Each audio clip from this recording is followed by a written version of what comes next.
والعاقبة للمتقين والصلاة والسلام على رسوله سيد المرسلين رحمة للعالمين شفيع المذنبين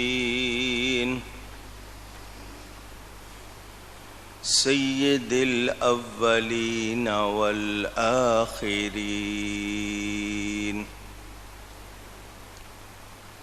سيدنا ومولانا محمد رسول رب العالمين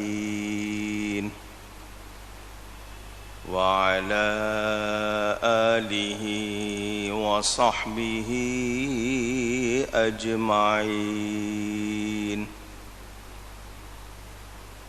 أما بعد فأعوذ بالله من الشيطان الرجيم.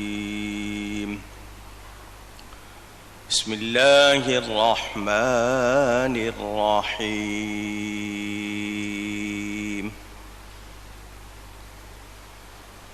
ولكن رسول الله وخاتم النبيين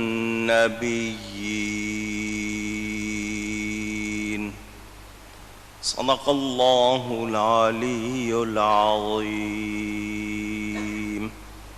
محبت کے ساتھ ایک مرتبہ دروشی پڑھ لیجئے. اللهم صل على سيدنا ومولانا محمد معدن الجود والكرم وآله وصحبه وبارك وسلم. الصلاة والسلام عليك يا رسول الله. الصلاة والسلام عليك يا حبيب الله. الصلاة والسلام عليك يا رحمة للعالمين وعلى آلك وأصحابك يا شفيع المذنبين.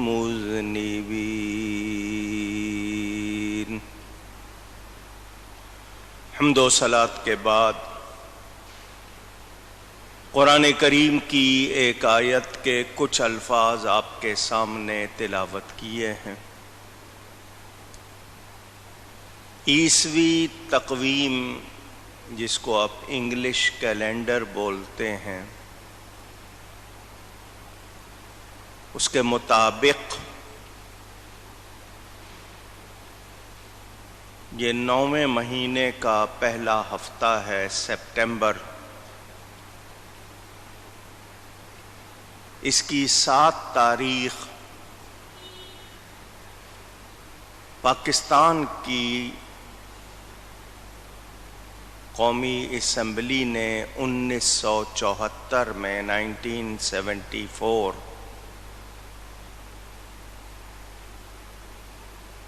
ایک قانون منظور کیا تھا، ایک بل پاس کیا تھا.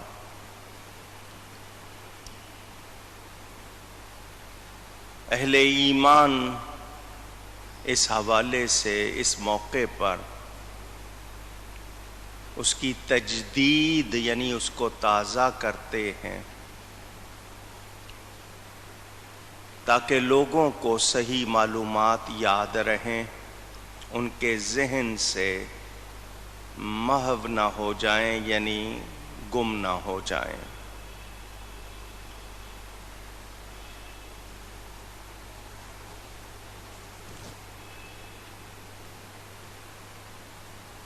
پاکستان کا قانون اگر یا پاکستان کی اسمبلی مقننہ اس کو منظور نہ بھی کرتی تو اہل ایمان کا عقیدہ قرآن و سنت کے مطابق ہے، اسمبلی اس کی پابند ہے، ہم اسمبلی کے پابند نہیں۔ پاکستانیوں نے اس بل کو منظور کر کے ایمانی تقاضا پورا کیا ہے، کرنا چاہیے تھا، بہت دیر ہوئی لیکن منظور ہو گیا۔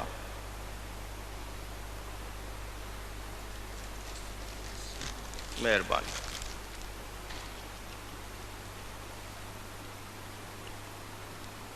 قرآن کریم اور احادیث نبوی علی صاحبہ الصلاۃ والسلام کے مطابق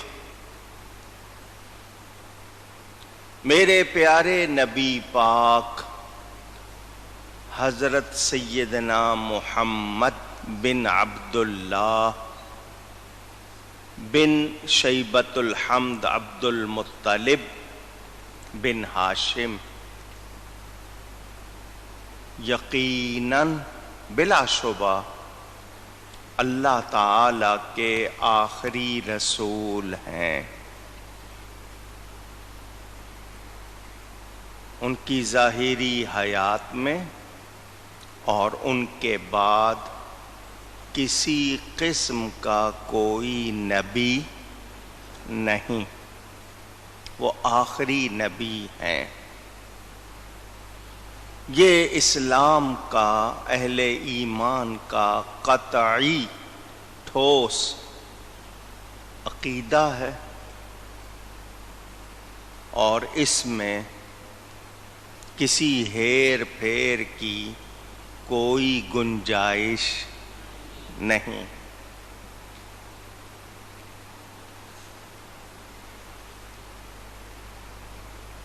خود نبی کریم صلی اللہ علیہ وآلہ وسلم نے ایک جگہ نہیں، سینکڑوں مقامات پر فرما دیا، انا خاتم النبیین لا نبی بعدی، میں آخری نبی ہوں، میرے بعد کوئی نبی، اونچی کہیے گا، نہیں۔ اب جو رسول اللہ صلی اللہ علیہ وسلم کو مانتا ہے وہ یہ یقین رکھتا ہے کہ حضور صلی اللہ علیہ وآلہ وسلم آخری نبی ہیں، ان کے بعد کوئی نبی نہیں۔ بحث کرنا تشریعی، غیر تشریعی، ذلی، بروزی، یہ بحثیں کرنے والے جتنا مرضی سر مار لیں، لفظوں کے جتنے چاہیں ہیر پھیر کر لیں،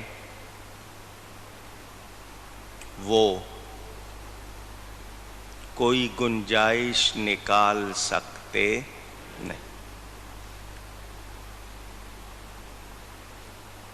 آپ لوگ جو علماء کو سنتے اور پڑھتے رہتے ہیں، انہوں نے سنا ہوگا نبی کریم صلی اللہ علیہ وسلم نے حضرت سیدنا عمر فاروق رضی اللہ تعالی عنہ کے لیے بھی فرمایا تھا، لو کان بعدی نبی لکان عمر، اگر میرے بعد کوئی نبی ہونا ہوتا تو عمر نبی ہوتا۔ فرما رہے ہیں، نام لے رہے ہیں، لیکن ساتھ ہی کیا فرما دیا، میں آخری نبی ہوں، میرے بعد کوئی نبی نہیں۔ اگر نبی ہونا ہوتا، حضرت عمر موجود سن رہے ہیں، صحابہ موجود سن رہے ہیں، کہ حضرت عمر میں خوبیاں ہیں مگر نبوت کی کوئی گنجائش نہیں۔ مولا کائنات سیدنا علی کرم اللہ تعالی وجہ الکریم کے لیے فرمایا انت منی بمنزلت ہارون، جیسے حضرت موسیٰ کے لیے ہارون تھے تم میرے لیے ایسے ہو، مگر سن لو میرے بعد کوئی نبی نہیں۔ حضرت موسیٰ علیہ السلام کے بھائی حضرت ہارون، حضرت موسیٰ نے خود ان کے لیے اللہ کی بارگاہ میں عرض کی، حضرت ہارون بھی نبی ہیں، تو حضور صلی اللہ علیہ وسلم کا یہ فرمانا جیسے موسیٰ کے لیے ہارون تھے تم میرے لیے ہو، مگر میرے بعد کوئی نبی نہیں ہے، گنجائش ہی نہیں۔ ذلی نبی کہ وہ خود تو صاحب شریعت نہ ہو بلکہ کسی دوسرے پیغمبر کی شریعت کے تابع ہو، تشریعی غیر تشریعی شریعت والا یا خود شریعت والا نہ ہو بلکہ دوسرے نبی کی شریعت کی تبلیغ کرنے والا ہو۔ کسی قسم کا کوئی نبی میرے نبی کے بعد سوچا جا سکتا بھی نہیں۔ امام اعظم، امام الائمہ،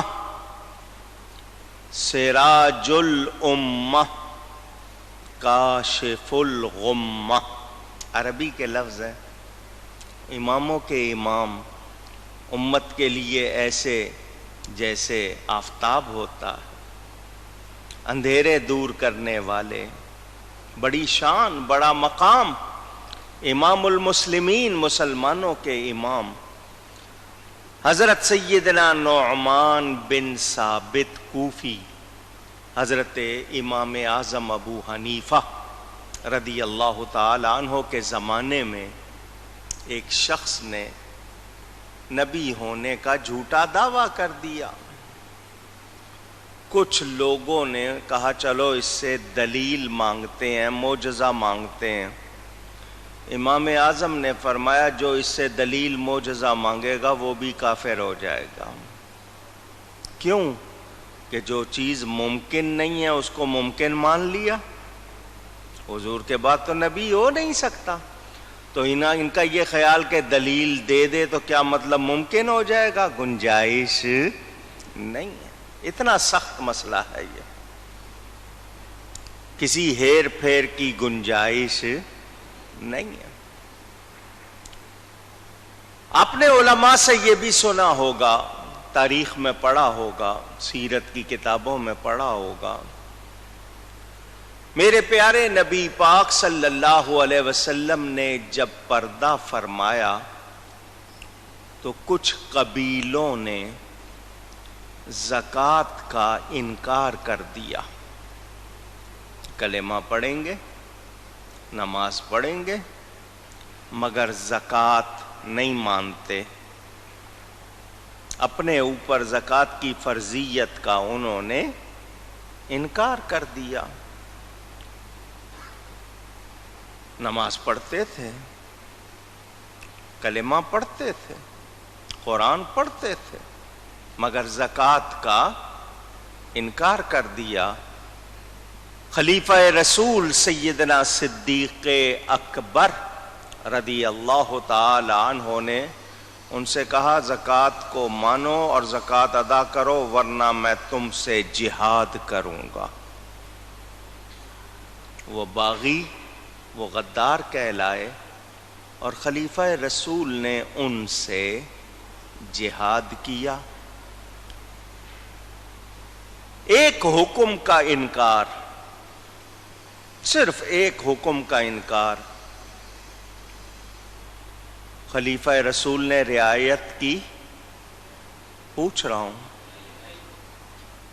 پتہ چلا مسلمان ہونے کے لیے اسلام کی تمام قطعی ضروری باتوں کو ماننا ہوگا۔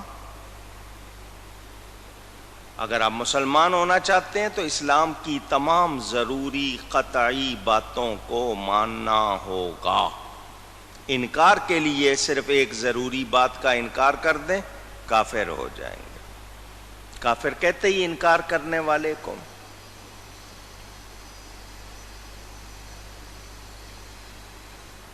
مرتد جو دین سے پھر جائے، حدیث موجود ہے، جو دین بدل دے اس کو قتل کر دو، یہ حکم ہے نبی پاک صلی اللہ علیہ وسلم کا۔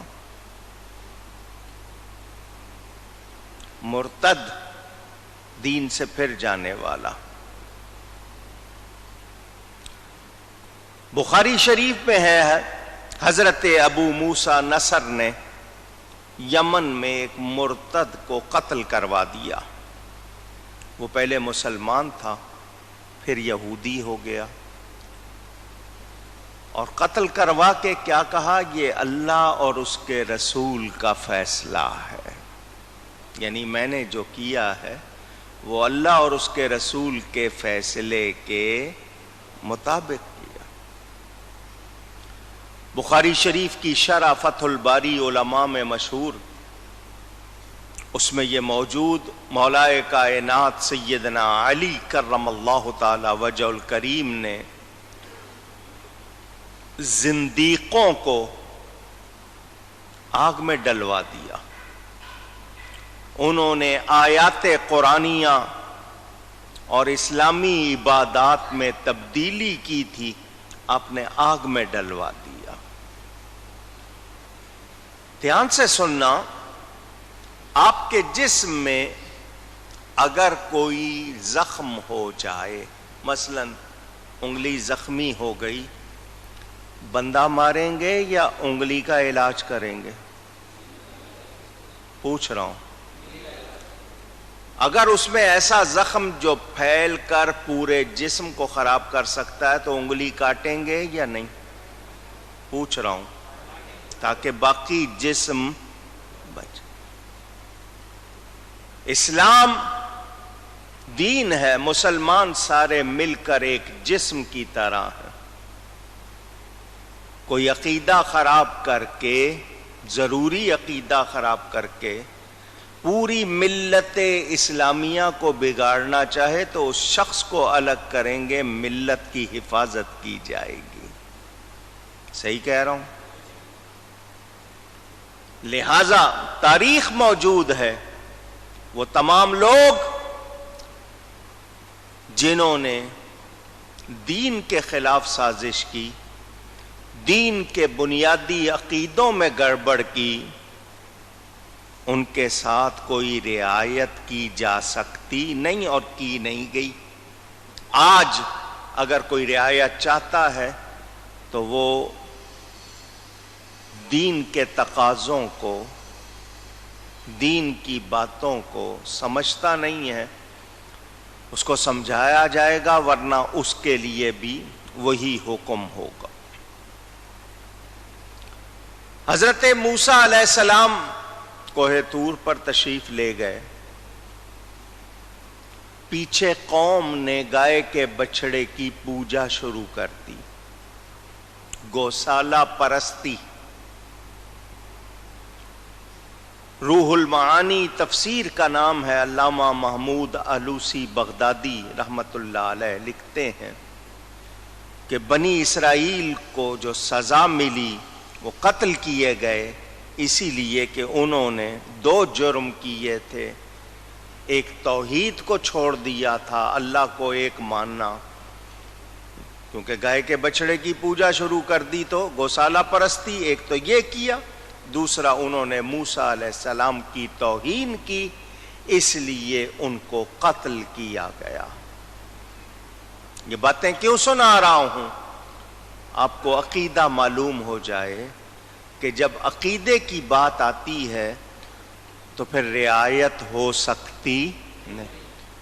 اور آپ کے سامنے بھی دنیا کے جتنے 200 سے زیادہ ملک ہیں ان میں غدار کی سزا موت ہے، قتل ہے، تاکہ یہ باقی نظام کو نہ بگاڑے۔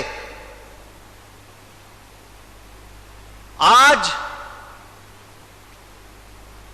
ہم اگر پاکستان کی اسمبلی کے منظور کیے ہوئے قانون کا ذکر کر رہے ہیں تو میں نے پہلے آپ کو یہ جملہ بتا دیا کہ یہ پاکستانیوں نے اپنے لیے بہت دیر سے کام کیا، بہت اچھا کیا، لیکن اسمبلی کرے نہ کرے عقیدہ قرآن حدیث سے بنتا ہے، اسمبلی کے بل سے نہیں بنتا۔ اور 1400 سال پہلے یہ بات واضح ہو گئی کہ میرے نبی پاک صلی اللہ علیہ وسلم آخری نبی ہیں، ان کے بعد کسی قسم کا کوئی نبی نہیں ہے، ہو سکتا بھی نہیں ہے۔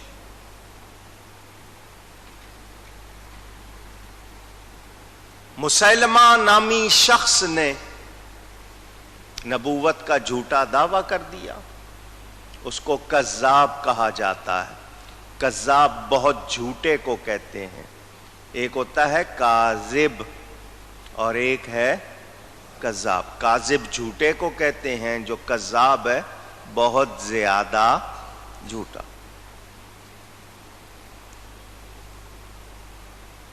اس کو مارا گیا، اس کے ساتھ جہاد کیا گیا، اس کو قتل کیا گیا۔ پوری لسٹ سناؤں آپ کو کس کس نے کب کب کہاں کہاں دعوے کیے نبوت کے،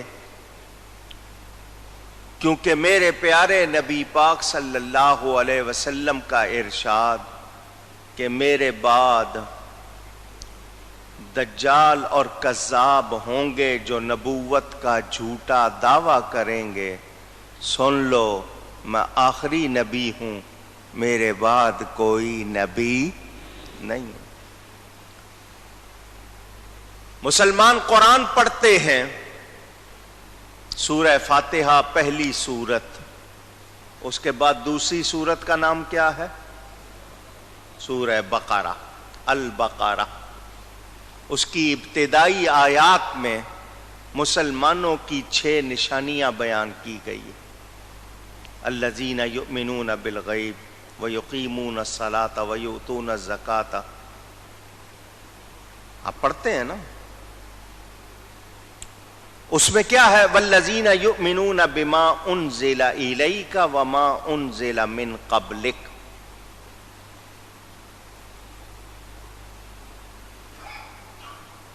ایمان لاتے ہیں جو آپ کی طرف اترا اور آپ سے پہلے، وما انزل من قبلک، اور آپ سے اونچی پہلے۔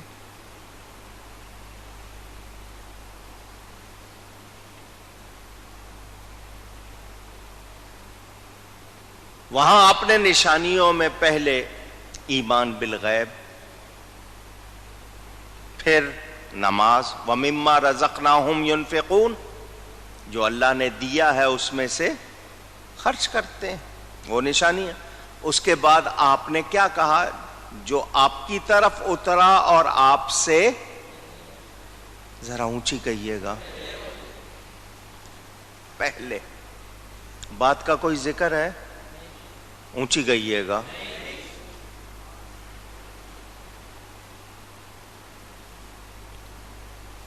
حضور صلی اللہ علیہ وسلم نے جب پردہ فرمایا، حضرت ابو بکر رونے لگے، درود شریف پڑھ رہے تھے، اور ساتھ ہی ایک بات کی کہ آپ کی وفات سے وہ چیز ختم ہو گئی جو پہلے کسی اور نبی کی وفات سے ختم نہیں ہوئی تھی۔ کیا؟ کہ پہلے جتنے نبی وفات پاتے تھے ان کے باوجود بعد میں نبی آئے اور وحی کا سلسلہ رہا، آپ کی وفات سے وحی کا سلسلہ ختم ہو گیا۔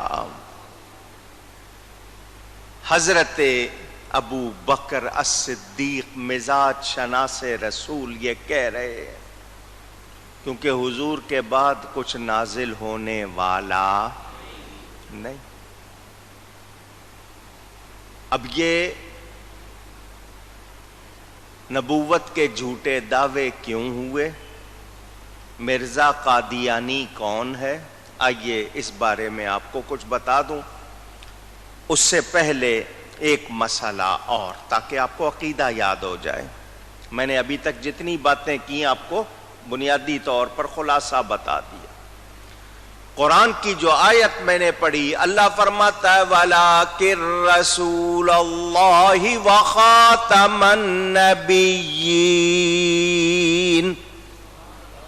حضور صلی اللہ علیہ وسلم اللہ کے رسول ہیں اور نبیوں کے آخری کرنے والے، یعنی ان کے بعد کوئی اور نبی.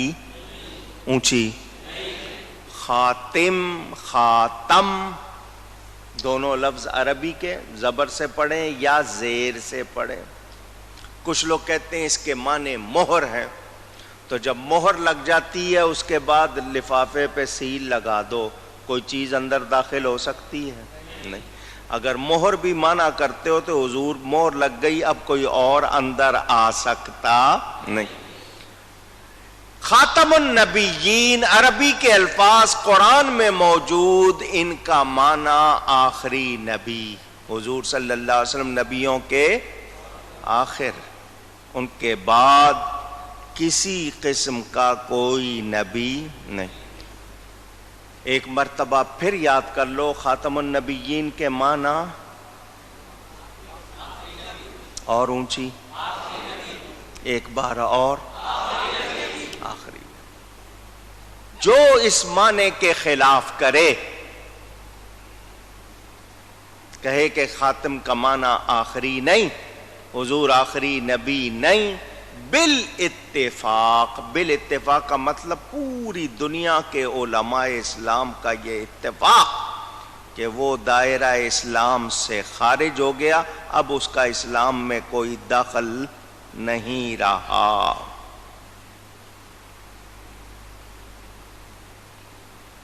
یہ آپ نے سن لیا.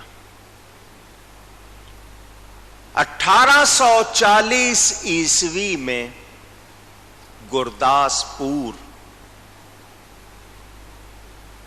انڈیا میں ہے، اس میں ایک علاقہ جس کا نام قادیان،